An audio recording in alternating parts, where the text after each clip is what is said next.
Well, I am sure you're all sick of hearing these words, but it has been a big year with a lot of changes globally for a number of different reasons. One thing that has come out of this pandemic, though, is an increased focus on ESG from corporates. And today we're going to examine how D&I and ESG policies impact captive insurance. So for those who don't know me, I am Lauren Ingram. I am the editor at Captive Review. Before we start on this excellent webinar, I do have a couple of admin points to let you know. We're using Slido today so that you can answer questions and ask questions online. If you go to slido.com and put in Captive Review, you'll be able to submit your questions for our lovely panelists to answer. And check on other people's comments and questions as well, and you can vote for questions to go up. With that, I would just like to welcome our lovely panelists. We have today Anne-Marie Tao from Highland, Anjanette Fowler from Madison Scottsdale, and Glenn Ellis, a risk finance and insurance practitioner. So please welcome all of you. Thank you. Good morning. Thank you. Good to be here. So I think we'll start off with something to kind of set the scene. So in a broad sense, what is D&I and ESG, and what has changed in the space in the recent years, Glenn? Right. Lauren, thank you. First of all, thank you very much for having me on to today's session, which is so topical. Well, why don't we start by saying that diversity and inclusion is part of ESG. So it's best to give a general description of ESG. E is the environment, the S is social, and G, governance. So if we break this down, if I may, which is the environmental focuses on, there are common points of reference, if you will, which are the company's use of energy, the carbon emissions, water generation, levels of pollution the company may produce, utilization of resources, treatment of animals, which is industry specific, of course. Points of reference on social, which includes diversity and inclusion, importantly. Consider how the company's operations and policies impact on the workforce, communities, other businesses. It's very broad, society as a whole. So it will look at gender and diversity, labor conditions, human rights, health and safety, privacy and consumer protection. By the way, both of those points of reference are not necessarily extensive. If anyone wants to add others or are aware of others, obviously there are. And finally, can I just finish on governance, which looks at the company's internal affairs and the relationships between the key stakeholders in the company. So interestingly, board composition and diversity comes up again. Executive compensation, whistleblowing schemes that the company may have in place, bribery and corruption, and reporting transparency come within governance. So as far as changes in recent years, I mean, understandably, there's been a strong focus on the environmental impact by corporations, and it's been well documented. There have been, unfortunately, any number of environmental disasters.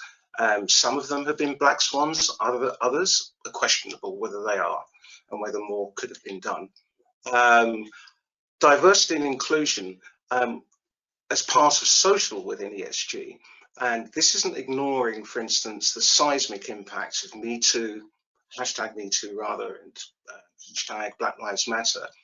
Corporations are going to be required to make disclosures around gender and racial diversity and demonstrate that they have plans in place, initiatives, if you will, to promote an inclusive and diverse culture in the workplace. Now, those are words, but this is no mean feat. This is going to be very difficult but it's going to be quite difficult for companies to do that. So in recent times, I would say, just finishing on this point, there has been a shift in the sort of use of this term ESG, which is a shift from a tool for, if you like, impact conscious investors who want to identify suitable investments, to greater transparency on corporations to demonstrate what they are doing in the real world. Okay. It is just an incredibly huge area when you think about it, and it's reduced to 3 letters, but those, even just from a corporate point of view, you know, writing policies and just making decisions on all of those areas, it is such a huge undertaking as well. Absolutely. And if I could just put point on that, I don't know whether you may have been moving to Anjanette or Anne-Marie, but one point on that, which I think is key, given the background I have in the insurance industry, a risk manager for many years at a telecommunications company, companies will be recalibrating their risk registers, in my opinion. And if they're not, either they're in a good place already and good for them, but if they're not, then there's something they really ought to be looking at. And you know, I think that moves a little bit into how that all rolls into captives, and how, you know, an ESG policy can impact the captive industry and impact a company's individual captives. So what have you seen in this area, Anne-Marie? Sure. Thank you, Lauren, and thank you for the opportunity to be here with my fellow panelists today. It is starting to have what I would call a trickle-down effect. Back to Glenn's point, and when you think about from a risk management perspective and strategy, captives, obviously, for those organizations who have an existing captive or contemplating establishing a captive, a lot of these policies are rolling right into that overall risk management strategy. Because when you think about the impact, as Glenn mentioned, whether it's environmental and the energy that an organization uses, how are they shifting and making changes? A lot of times the risk manager, the CFO, the treasurer, they're very involved with those decisions as an organization shifting, you know, for instance, in the auto dealership space and automotive manufacturers, where they're thinking about shifting entirely to electronic cars from, you know, the gas industry. So when we think about these kind of major shifts, it is having an impact on their insurance policies. And how do organizations basically insurance organizations contemplate from an exposure standpoint, and what does this mean and what is the impact? There are a lot of unknown questions and answers in this space. And obviously a captive has always been an innovative solution and can step in. So we're seeing more and more in this space, whether it's on the E, the S, or the G, within what we're speaking to today. When you think about the impact too, we are seeing more and more organizations, even as you engage with them and talk to them about providing services, they're very conscious of the contracts that they will have with you on what are your own policies.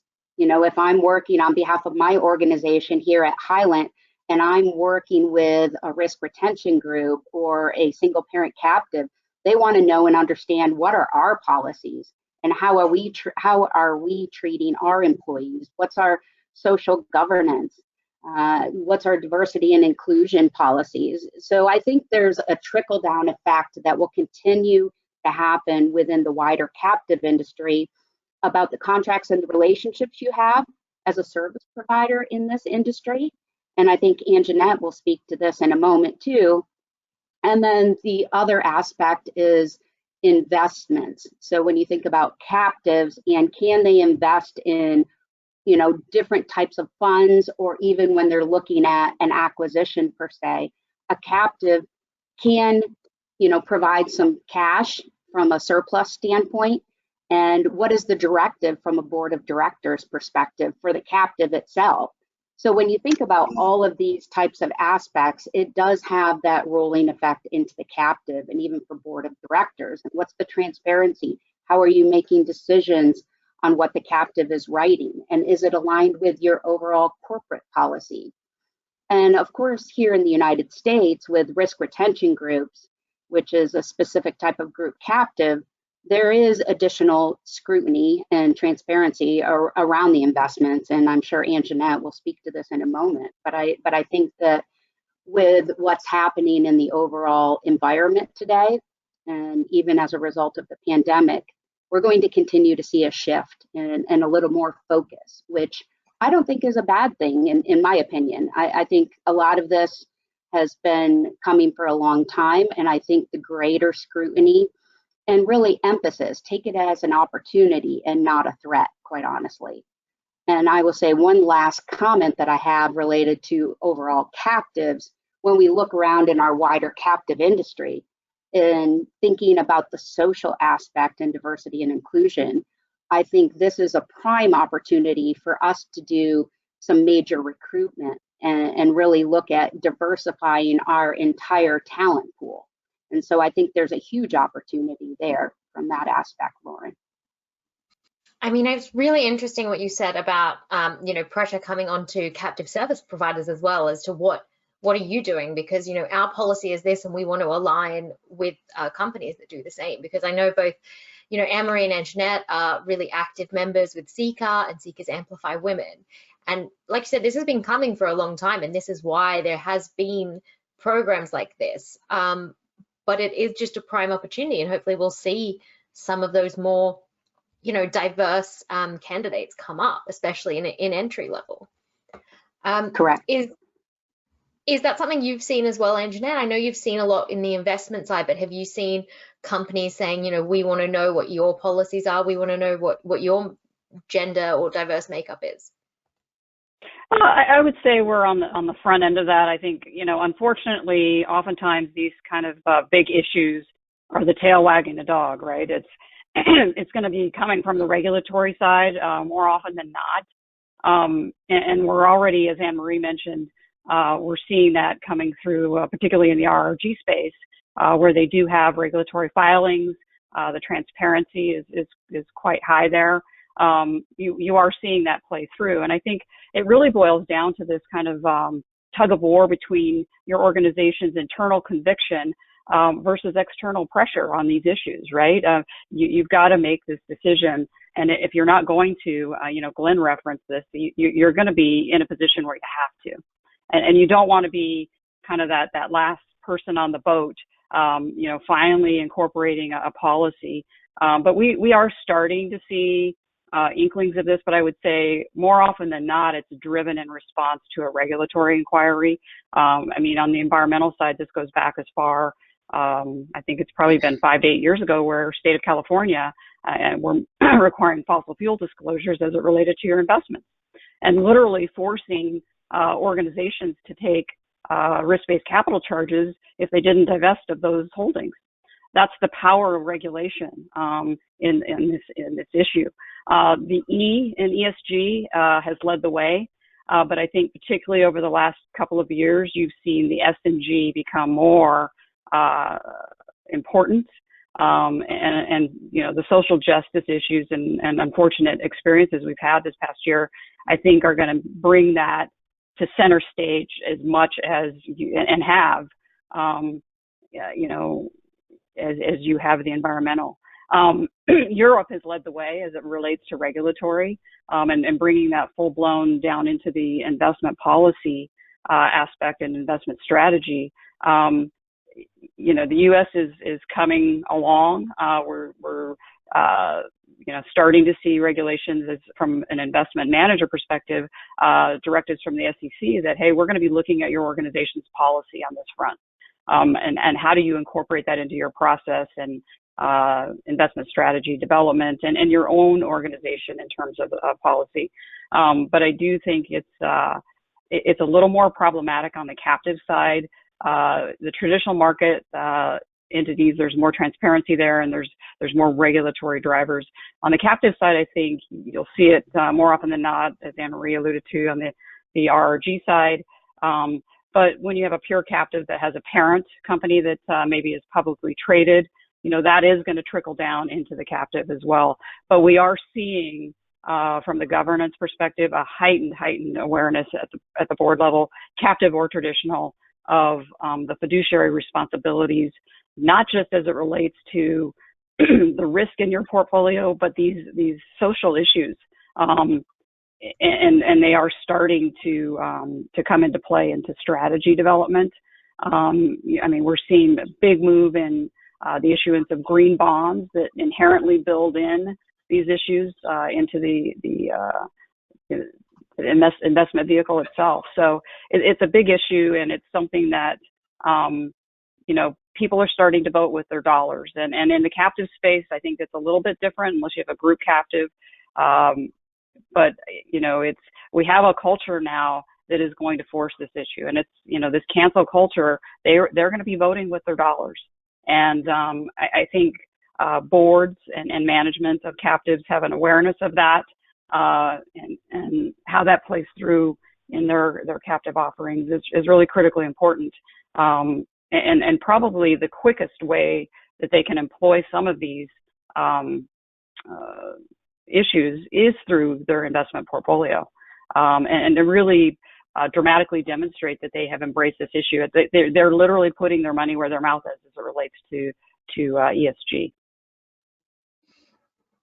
Yeah, I think that's really interesting what you were talking about in terms of people voting with their dollars. And I think that is something, when we're in this global age of information, and it's with regulatory requirements making more and more people disclose these things, if it's out there, people will see it and care. Whereas I think probably before people, organizations, because it wasn't seen, it was a little bit easier for them not to make changes as quickly. Glenn, in your experience, have you seen, what's your experience, I guess, as a risk manager when it comes to, I guess, just general policies from the corporates coming through in relation to ESG?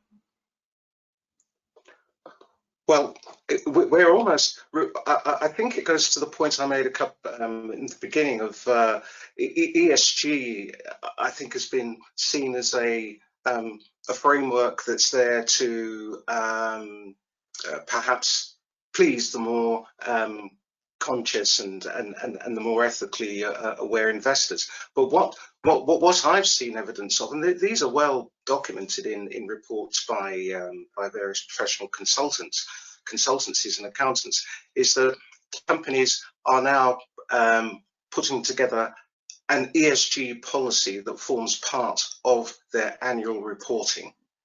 And I think another point which is interesting, which goes to Ann-Jeanette's point, and Anne-Marie, you mentioned this as well, is, I know I'm jumping ahead a little bit, but looking at the captive, if the company has obligations in terms of ESG, and the captive, for instance, is a wholly owned subsidiary of that company, do those ESG policies apply just as stringently to the captive as they do to the parent?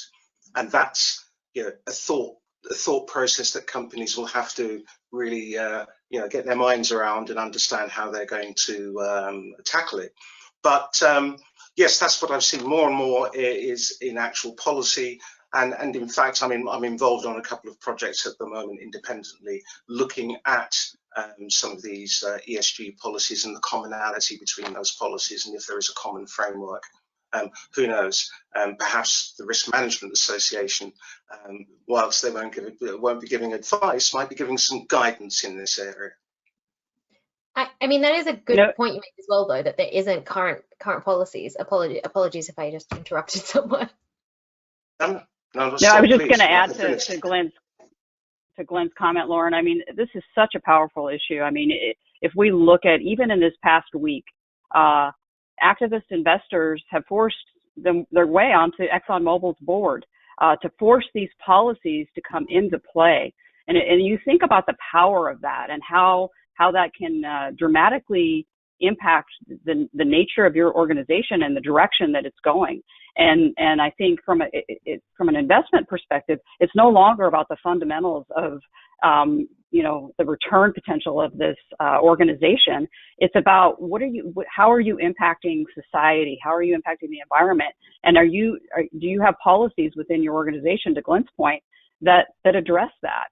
And we're even seeing Moody's, the rating agencies, getting outside of regulatory, the rating agencies are now developing metrics that you're going to have to address with your organization as it relates to your ESG and creating ESG scoring. That's already started, but that's going to definitely impact, how your organization functions at its core. It's a big issue.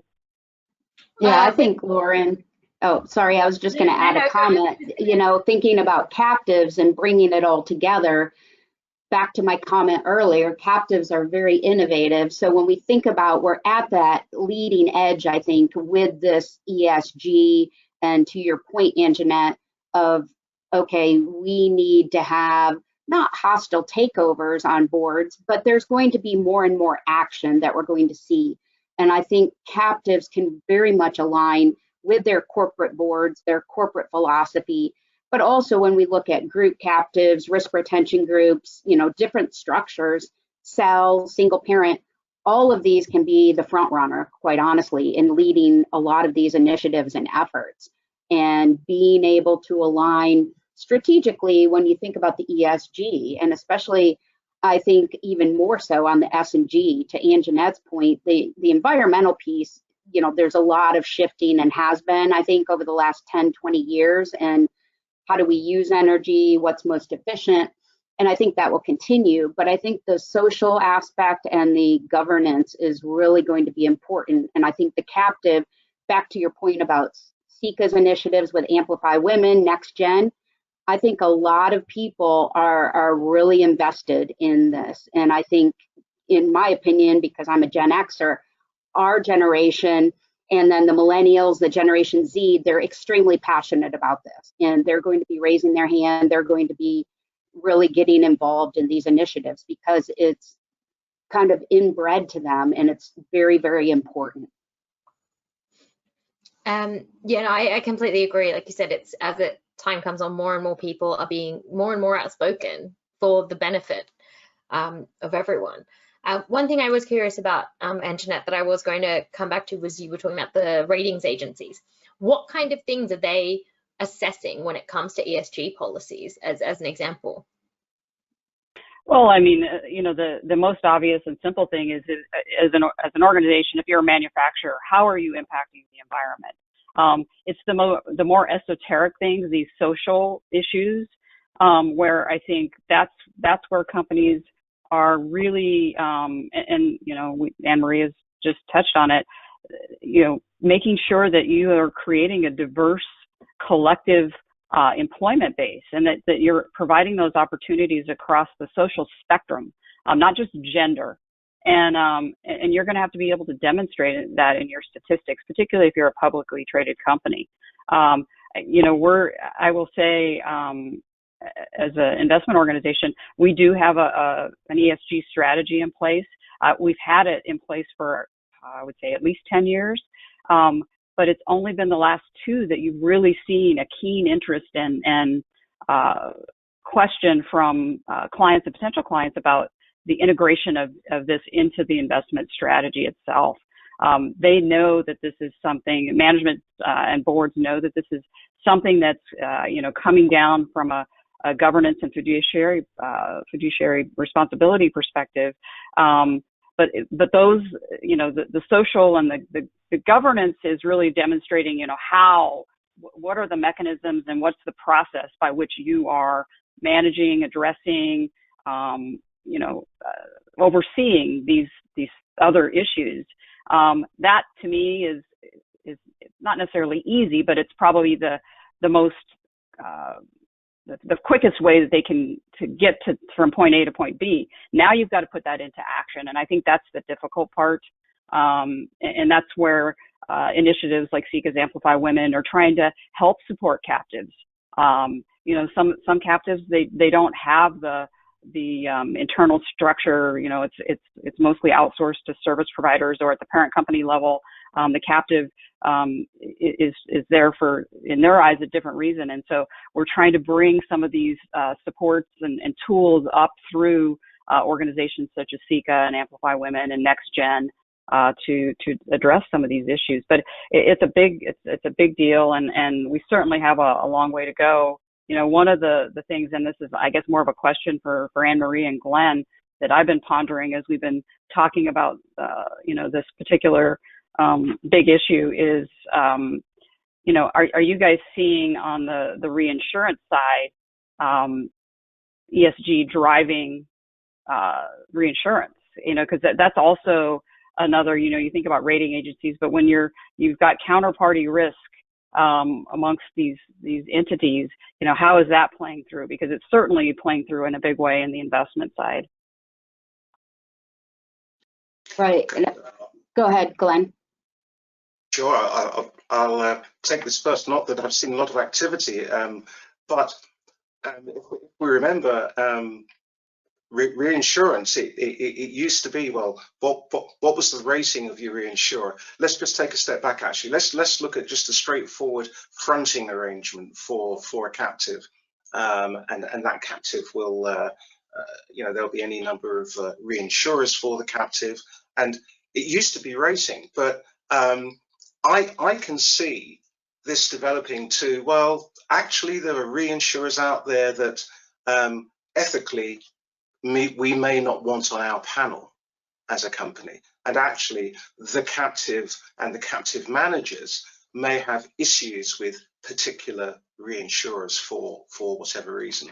I'm not, I don't want to start a fire here. I'm not saying it's here yet, but I can see something like that coming up, and that's also linked with just straightforward a sustainable business over a long period, because you don't want your reinsurance coming in and out every other year.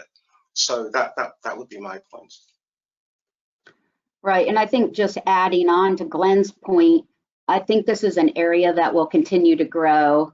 For instance, we're working on several different projects. One is actually in the energy industry, a client that's making a very large shift to some of the more natural processes, and they're looking at actually developing some specific niche products to address that industry. And so as we're working with them in marketing to fronting carriers and reinsurance, it is becoming a greater issue from the aspect of they're keenly interested in that E part, and then also building in that governance, not so much the social aspect, but really focused on the E and the G in that particular instance. And then when I'm looking at another project I'm working on that somewhat has that social element in, it is interesting how people and the fronting carriers and the reinsurance is really focused, uber focused, I would say, and looking at how is this going to affect us from a perception standpoint? Is this something we want to be aligned with? Is our corporate behind this? If I'm a reinsurance carrier on this type of risk? So thinking about that aspect, I think we're going to see more and more, Anjanette, from people aligning with certain industries, and they're a promoter or advocate as a reinsurance company or even as a fronting carrier. So I see a big push as we advance forward the next few years, and seeing a little bit more from the diversity standpoint, and really focused on, okay, I'm going to advocate for this type of industry. I do. To the point on reinsurance as well, following on from what was being said, is that there are a number of European insurers, as was mentioned, that there's been a big forefront in Europe that have announced their plans to phase out reinsuring coal, for example. Mm-hmm. And these big targets that are set by these reinsurers, yes, it's maybe some years into the future, but it's impacting those people now, because it's already impacting premium prices and capacity. So as those insurers get pushed by regulation or pushed by the reputational side, even if they say we're not going to phase it out for 30 years, it's going to have an impact now to what is available, and a need for those products as well, as you mentioned, which I find really interesting, because it seems to be moving in the last few years incredibly faster than it has at many other times in history. So while it is still a slow process, it is speeding up, which is a good thing in general, when it comes to diversity, inclusion, and a lot of ESG policies as well. One of the things that has been mentioned is Me Too, and D&O when it comes to directors and officers insurance. the impact of the trickle-down effect of Me Too has been seen in terms of a lot of different court cases, especially in the US, with what we call social inflation, pushing up premium prices. And I think that D&O is a really good example to use when it comes to a policy and how you can implement one of these, kind of policies that have never been seen before in a captive and innovate.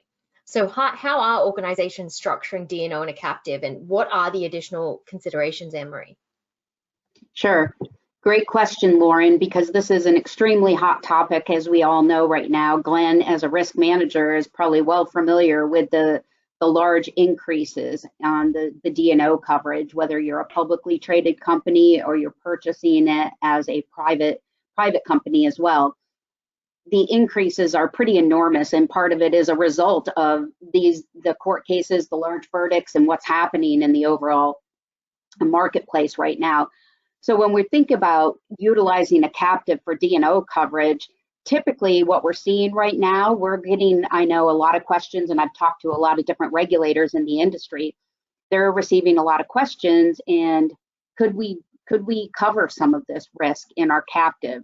And typically we're seeing what's called side B and C coverage and taking some of that risk in the captive. Historically and typically you don't take side A because of, it's really what we call a circular transaction from that aspect. So indemnifying yourself for that type of transaction, and particularly as a publicly traded company, you don't want to get into that aspect. You really want that additional protection. And for example, we just worked with a client on taking B and C coverage in their captive. They were looking at essentially about 30 million excess of 5 million. So they had the first 5 million fronted by a large carrier, and they were going to continue with their tower of risk on the A side. And then on the B and C side, they were going to take that next 30 million into the captive. In their particular instance, they had the surplus to help support taking that level of risk. But I think this is something, as we look at renewals in 2021 and even into 2022, people are going to become creative, because the cost of that risk with the hard market in D&O right now is forcing them to either take it on their own balance sheet, or if they have a captive, why not leverage surplus in there? And this is something that I think is going to continue to grow. And then when you look at ESG policies and what else that they need to be covered for, if you have exclusions in your commercial policy, is this something that you manuscript your own policy in your captive for broader coverage form? And that's something that a lot of companies are evaluating. It is some analysis, and what type of protection do we need to have in place, and how stringent from a governance standpoint do we have these policies? Because if we're not following suit, we're at risk for potential lawsuit, and you want to have that protection as much as possible. So I think this is an area, quite honestly, Lauren, that will continue to grow, and companies are going to evaluate looking at this. Obviously, a lot of times you hear more from a public perspective, publicly traded companies, and the impact and that they need the coverage. But a lot of very large and medium-sized privately held companies, they face the exact same issues, from an ESG perspective. So they need to have the protection as well, in my opinion.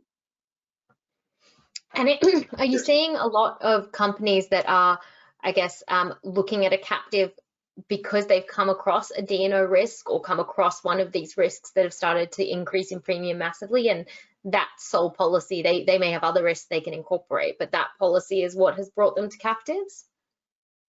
Great question, because a lot of times I compare, in my head sometimes, the D&O coverage to almost property coverage. Do you really want to start a captive with kind of those two coverages? Sometimes it's difficult, because what happens is we're looking at severity risk. You're not looking at frequency. And so if you do have an event that happens, it's typically going to be severe. And back to my example, if you're taking a $30 million layer and you have a $100 million claim, right out of the gate, you have $30 million of exposure and potential claim. So how do you balance that? And in my opinion, you need to balance it with some frequency type of risk within the same captive.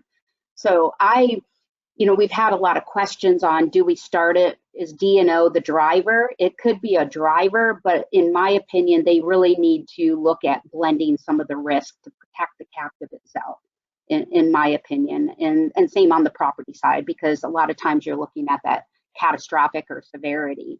And, you know, in a well-balanced captive, you're looking at balancing out the severity with the frequency to help support the overall balance sheet. And I think a lot of regulators would opine from that perspective as well. They like to see a little bit of balance. Then, okay, we have just a severity type captive, and you know, at any time, if you have, especially on the property side too, you have a hurricane and it could wipe out several of your locations. It's the severity that you want the protection, and that's of course back to what we were talking about with reinsurance, and same on the D&O. You can have that additional protection. And Lauren, I would just add real quick, you know, it's interesting how all of these are linked together. You know, Anne Marie has talked about balancing risks, right? The very issues that she's talked about with the D&O and the hardening market actually impact what we're doing on the investment side. I mean, you don't see that direct correlation when you're thinking about it, but if we have a client that is now bearing more of that risk operationally in their liabilities, because they're being priced out of the market, and so they've changed their retention. We need to know that as the investment manager, because we're leveraging their surplus as well on the investment side. You know, we might have a very high allocation to equities, and so this really is all linked together. And I think, you know, the fact that you included the investment piece in this issue that seems on the surface to be very much a social issue, it really all is tied together. All the way to the investment making decision, the decisions on investments. And we have seen that a lot in the last 2 years, where we're learning that our clients are retaining more of that risk. And so we're revisiting investment tolerances and how much risk you're taking on the investment side relative to how much risk you're taking operationally, and making sure that those stay in balance, because it is a very, very important interlinked exercise across the entire enterprise. I mean, that's the whole gist of this, right? Enterprise risk management. And it does flow through all different aspects of the organization. And look, Lauren, I was going to just to add to Anjanette's point. It's so interesting because, you know, there is a connection. It doesn't seem so obvious at first, but there definitely is a connection between the investment side and the insurance side. So, so interesting.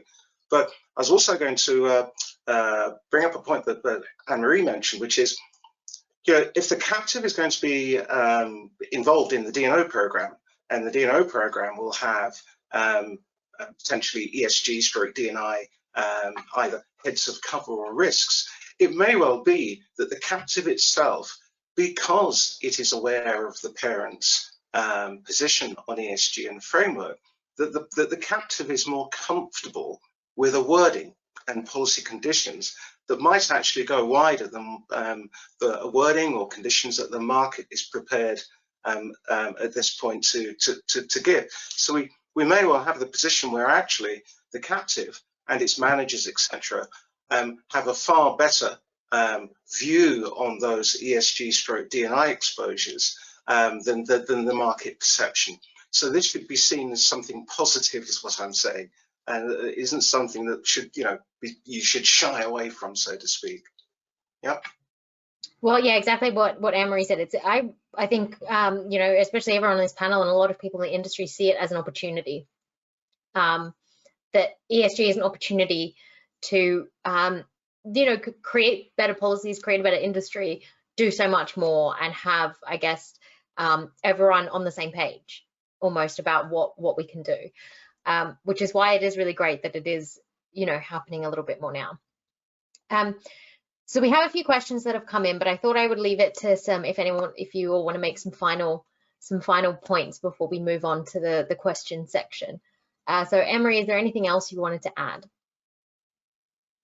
No, I think back to your point, it is an opportunity. You don't need to consider it a threat. So when you think about everything you can do with a captive and building this in, it's a prime opportunity to really look at building your captive out for the future and addressing these these types of issues and challenges and turn it into a great opportunity, incorporate and embrace into your policies.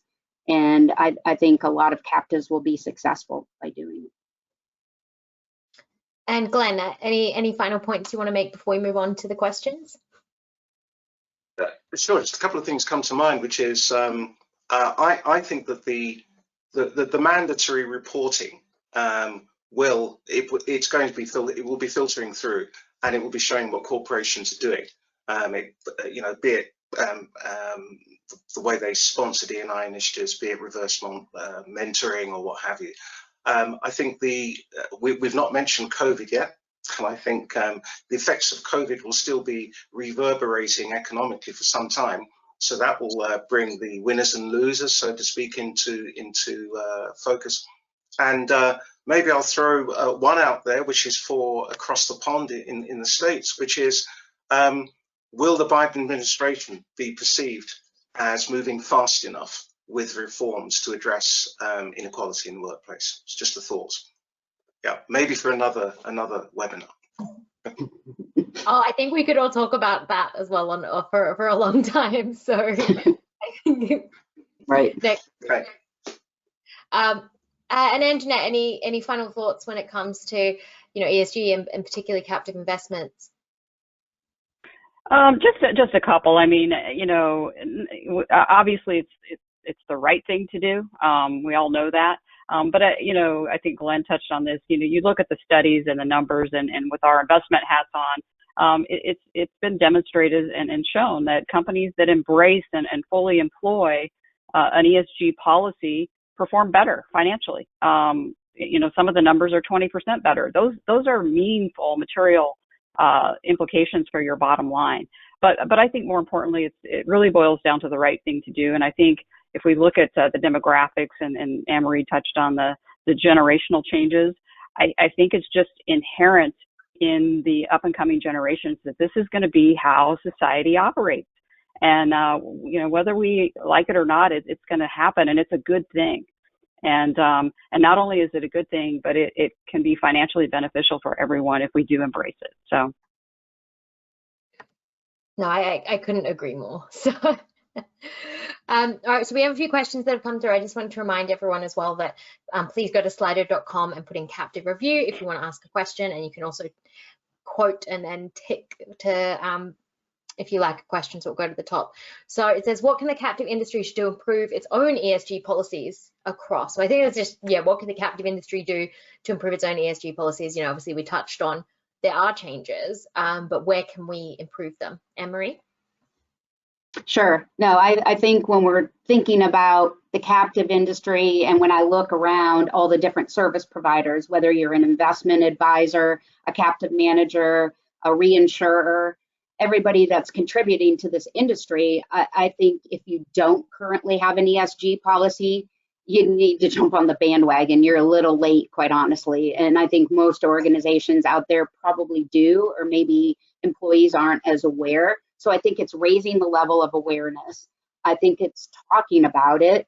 And a lot of this, I think through the pandemic and some of the things that have happened, not only here in the United States, but around the world, has raised the bar and raised the issue. So I think what we can do, and outlets such as SICA or BCIA, a lot of the associations and organizations, RIMS and ECIROA, I think there's a platform there. We can all use that platform to understand, educate, and transfer knowledge. And I think we can be seen as the leaders in this policy and provisions from that standpoint. When you look at, okay, are there governance policies? What are we doing from a D&I perspective?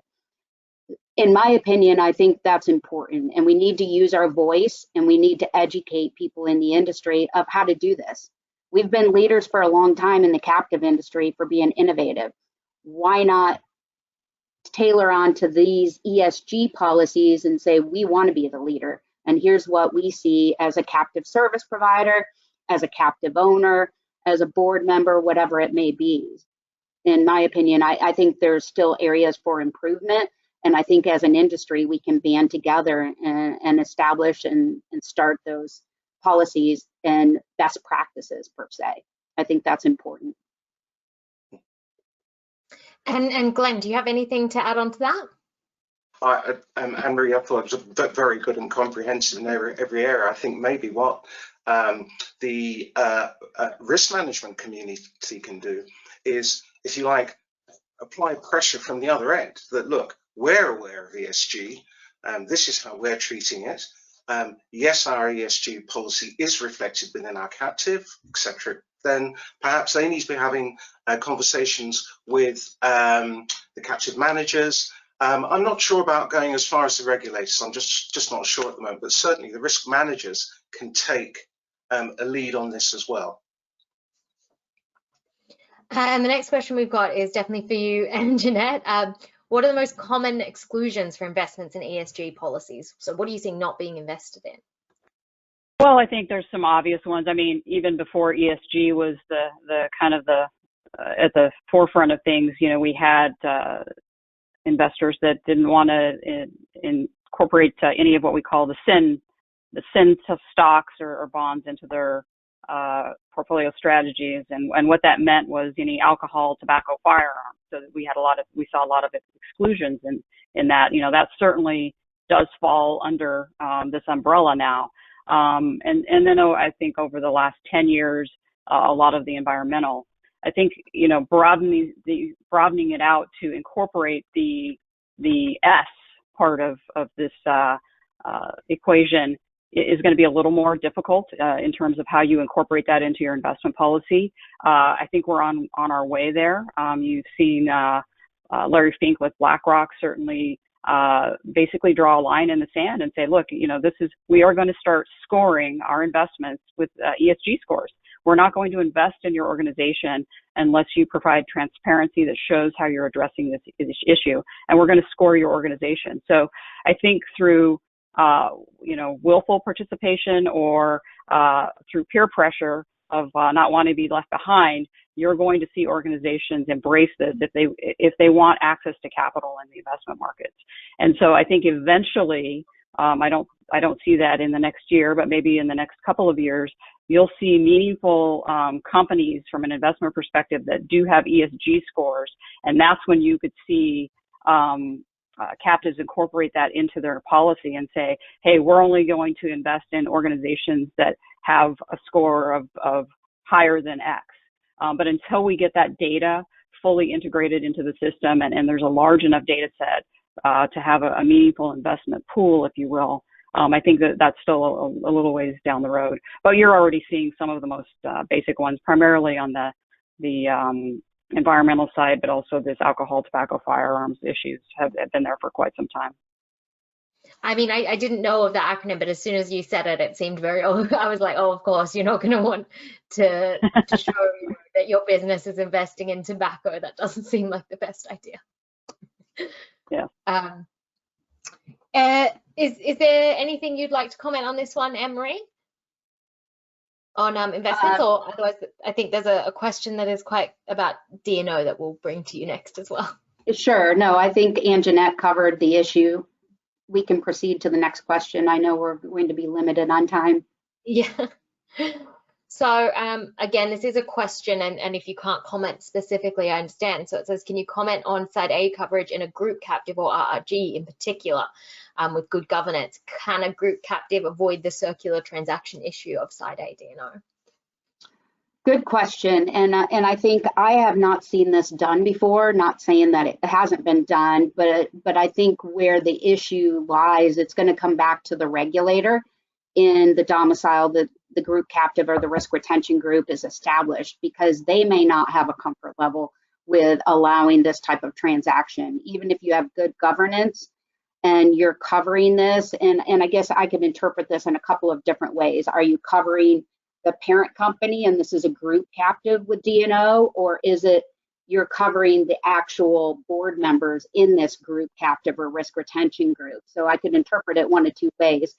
In either way, I mean, especially if you're looking at this is coverage for the board members within this group captive, personally, I'd be a little bit hesitant. I still think that transaction, and even with good governance, it goes back to kind of that independent and having coverage outside commercially.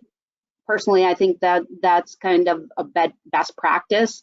And I would be a little hesitant because I don't know if there would be many regulators out there that would allow you to cover this, quite honestly. Yeah, no, I guess that's a very good point, that even if you think you can do it, you still do have to get approval from your regulator. Right. Best to talk to them as well before you start making too many plans on something like this that might be quite difficult. Correct. So we'll have one last question, because this last one, it says, well, we've got another one come through. I'll just say this question: have you seen captives adding new policies specifically to cover an ESG related risk? We have already covered that. So how will COVID change the way we view ESG, and what changes would we expect to see the captive industry in the new normal post-COVID? Glenn, I know you had some thoughts on this. Yeah, in a word, sustainability. If there is one thing that, or one of the things that COVID has really brought into focus, is the importance of sustainability. And as I was saying up front in the beginning of the presentation, is that ESG is concerned with the company's culture, sustainability, and ethical practices. So I think COVID, whether you like it or not, or whether you appreciate it or not, it has impacted ESG, and the two are related because of the sustainability issue. And investors will be looking at the sustainability issue as well. So, yeah. So this next question, I think it's asking whether directors and officers, of any directors and officers themselves who have any concerns or feel comfortable of being insured by the company's own captive. Oh no, sorry, apologies. I think that was the end of the previous question that had gotten cut off into the next one. So we can take that off. And I think we have already covered this, but maybe if we go over it just a little bit, can captives help reduce premiums and cost for this line, e.g. D&O, when we see double or triple rate increases? So Anne-Marie, I'm sure you've seen some of this where they have helped reduce premiums. Do you have any examples of percentages and how much it's been able to be reduced? Right. So when we think about, back to my example I provided earlier, if we're taking a $30 million layer, how do you price that? And, a lot of my actuary friends in the industry would say it can be difficult, because if you don't have claims, you don't have the loss history, how do you price this? And a lot of it goes back to market pricing.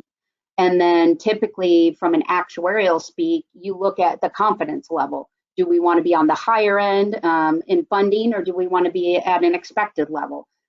Therefore, I think there can be some reductions, 10 to 20%, but because you also want to be fair and realistic, because if the market obviously is increasing, but that's a result of a whole host of reasons, as we all know, balance sheet protection on a lot of the insurance carriers, and they hadn't been pricing risk accordingly, et cetera. But I think that there's a range, and you have some flexibility. And particularly when you don't have loss history, you haven't had claims in this area, there's some protection, but this is where it goes back to the regulators will look at and balance the premium pricing and your surplus. And do you have sufficient dollars in there to cover an adverse event? And I think that you can have a reduction and it can help balance out. The long-term objective, as we all know with captives, is, in my mind, to smooth out the cost of risk. So let's look at financing this for the long term. We're not looking at just taking a hit here and there like the wider insurance industry. Let's smooth out that cost for the long term for you. Thank you so much. We don't have any more questions now, unless anyone would like to add something to that last question, Glenn or Anjanette. I would add a point to Anne-Marie's, which is it's the diversification point of putting D&O into the captive. And if you are, as a corporation, you've considered putting D&O into the captive, you've done all of your assessments and actuarial, or you could argue there isn't an awful lot of actuarial because of its severity. That needs to be baked into the longer term strategy. Yes, a lot of risk managers had to contend with the fact that the premiums went up by double, triple, even quadruple very suddenly. But putting D&O into the captive, you ought not to be following the same pattern. It should be something that's thought through, that you're putting D&O in there for the long term. That's the point I had. Yeah, I mean, I think as any captive owner has always told me that if you're not planning for the long term with your captive, and same with any service manager, then that there's not as much point really. I would just like to thank you all for being here today. I think we've had a really great discussion, and I mean, I think as all of you have touched on, there is so much more you can talk about when you talk about this issue. So yes, thank you so much all for being here. And I just want to remind everyone that we do have a virtual event coming up on the 23rd and 24th of June. It is an open market event, anyone can attend. It's called Captive Connect, so please go and get some more information on the Captive Review website. The first day is on European time and the second day is on US time, although obviously anyone globally can attend both. It just makes it a little bit easier so that you do have a day when you won't be listening early in the morning or late at night. Thank you so much, all of you, and I hope you have a wonderful day.